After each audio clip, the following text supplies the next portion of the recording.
Call of Duty Mobile has been promising better movement for years. Tactical sprint, Dolphin dive, proper reload animations. A game on its very first public test, built by a small Indian team, just delivered all of it before you did. And both games run on the exact same engine. So the real question isn't about Project BFA. The real question is, why hasn't Call of Duty Mobile done this, and whether they ever actually will? Project BFA is a new mobile FPS, currently in a small-scale public beta, reportedly built by an Indian development team. The first time I heard about it, I didn't take it seriously. Then I played it. And honestly, after Warzone Mobile, this is the first game that genuinely impressed me. It actually felt good. Here's what already exists in this beta build. Tactical sprint, Dolphin dive, slide mechanics, jump climbing, aim down sights, reload animations that actually complete, and finishing moves.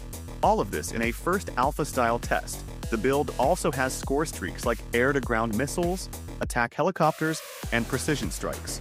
Most are still unfinished, but the progress is already there.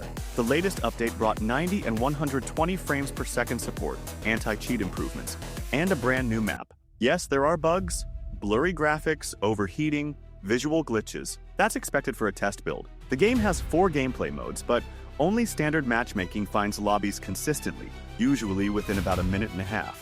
The other modes struggle because the player count is still low during testing. The account system doesn't fully work yet. Most players are logging in as guests, and since this is a limited closed test, all progress will eventually be wiped when the next phase begins. If you want to download it, the official Project BFA Discord server has the link. But for a first test build, this level of movement and animation polish is not something you can easily ignore. So BFA already has what Call of Duty Mobile players have been requesting for years, and I think I know exactly why. Let me show you the logic behind all of it. There was a kid who once hacked Twitter. No degree, no school, nobody taught him how. People were shocked, but the reason was simple. He never went to school, so nobody ever told him it was impossible. He just saw a problem and solved it. That same invisible limit is exactly what is happening in this industry right now. BFA's development team had no one telling them what was impossible, so they just built it. But on the other side, Call of Duty Mobile's development team does have someone telling them what is impossible. That someone is Activision. And that is exactly why these features still don't exist in Call of Duty Mobile. I agree that Call of Duty Mobile is evolving. The developers are adding Warzone-style maps, reworking old weapons, adapting new mechanics. That part is real. But here is something almost nobody in this community will say out loud. Call of Duty Mobile updates are driven by business first, player satisfaction second. Every gun rework, every new map, every teased feature. It is not a gift. It is a calculated move to keep money flowing. Think about it clearly. If Call of Duty Mobile developers never announced gun reworks, never teased third-person movement updates, never showed anything new, players would get bored, the active player base would slowly start shrinking. That hurts the business. So the announcements exist, first for the business, then for the players. Remember the Call of Duty Mobile Inside episode where iFerg asked about the new Mythic operator? He already knew that was the angle to press. Because business always matters most in these conversations. Whether the game becomes buggy, loses players, or starts feeling repetitive, as long as the monetization keeps running, the company survives. And now here's where it gets interesting, because the business logic also explains every single feature Call of Duty Mobile has not added. Ask yourself this: why is tactical sprint still locked behind mythic tier weapons? Apparently legs also require a premium subscription now. Why hasn't first-person movement been completely overhauled? Why hasn't the ranked system been rebuilt from the ground up? Why hasn't Dolphin Dive been added at all? These are not technical limitations. The engine clearly supports it. BFA is proving that right now. The answer is this: fans are kept hopeful, so they keep coming back.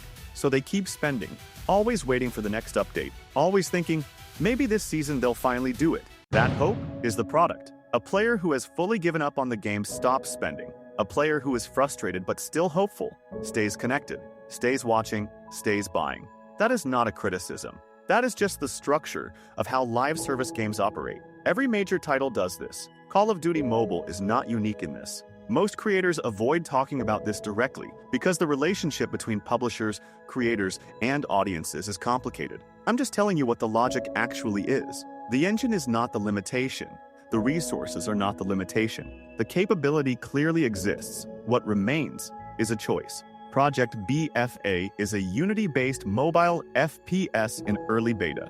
with movement systems, animation quality, and mechanics that are already turning heads. Call of Duty Mobile is evolving too, but that evolution is driven by business logic as much as player feedback. And BFA, running on the same engine, is proving that the technical ceiling is higher than what Call of Duty Mobile currently shows. One thing this video didn't cover is how BFA's monetization model compares to Call of Duty Mobile's. That's a completely different conversation, and honestly, it might be the most important one for where this game goes next. I'll probably do a full deep dive once BFA gets closer to a global or beta release. For now, play games because you enjoy them, not as a religion, not as a life mission. Keep hope for good at things, in gaming and in real life, because in the end, people only receive what is truly written for them. Until then, the pay-to-win history of Call of Duty Mobile explains exactly how we got here. You can watch that video next on the channel.